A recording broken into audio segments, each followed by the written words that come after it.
In our series, Be Inspired, we all shared stories about the people who've made a difference in our lives and the way we see the world. And our weekend GMA anchor, Bianna was inspired by our stories to share one of her own. And I love this story, Bianna. This was a no-brainer for me to dig back to my high school days and find this story. Everyone who's ever been in a high school play has a video like this one. That's me. There you see Bianna, and you can see my mom. Her hands are shaking behind the camera. She's beaming with pride, but this was no ordinary play, thanks to one very special director and the important message she taught her students. Good evening. We begin tonight with America and AIDS. For many Americans, the impact of AIDS in the mid-90s was little more than a blip on the nightly news. But for Sharon Ferranti, it was personal. Her friends were dying. You know, when you're 65 and 70, you expect to have gone to a lot of funerals in hospitals. You expect to be watching your people go. That's not supposed to happen when you're in your mid-30s. This high school drama teacher made a difference the only way she knew how. With her brother Jay, Sharon Ferranti wrote a play to educate the future of America on this crisis she feared could have a devastating impact on their lives. The thing is, what Sharon did back then, it was heroic. It seemed like one small thing that I could do that might make a difference. And the people to spread the message? Her students. And I was lucky enough to be one of them. The thing about death is that you lose all your inhibitions.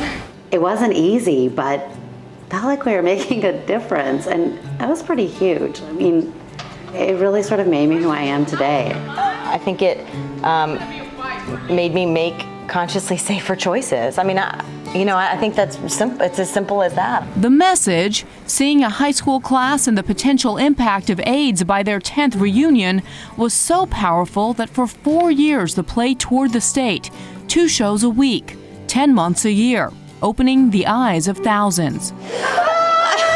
Look at you.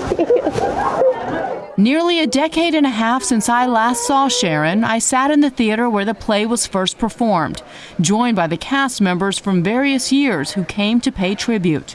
I truly believe that Age of Discretion, having had that experience, really helped me get to where I am today with my work, with my confidence, with my self-worth.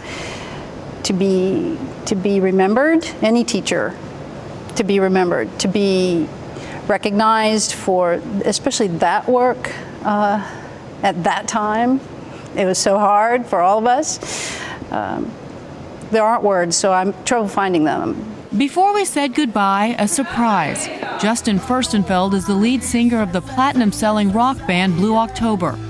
He was also the original male lead in The Age of Discretion. How you doing?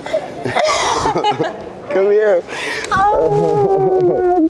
She's the one that really made me aware of what was going on in the world and that there was other people outside of myself.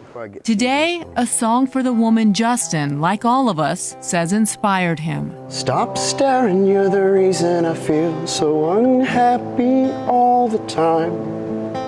I really don't think I'd be the same girl I am today without your play, your message, and just the love in your heart that you expressed for all of us. You served as a facilitator, as a mentor, as a teacher, as a friend. I can say that you saved my life, you helped my life, you empowered me as who I am. A teacher who saved lives and taught us the greatest lesson of all, compassion. I can't breathe when you're around.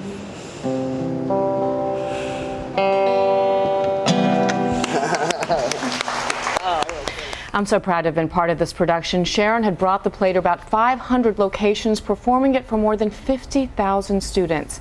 But AIDS remains an epidemic. There are currently 1.1 million people infected with HIV in the United States. And since the epidemic began in 1981, 576,000 Americans have died. But now, thanks to people like Sharon, who have raised awareness about AIDS and intense research and funding, people diagnosed with AIDS and HIV can live much longer. All that attention really did make a difference. And Bianna, I got to tell you, we're going to have to save that file footage of you on stage.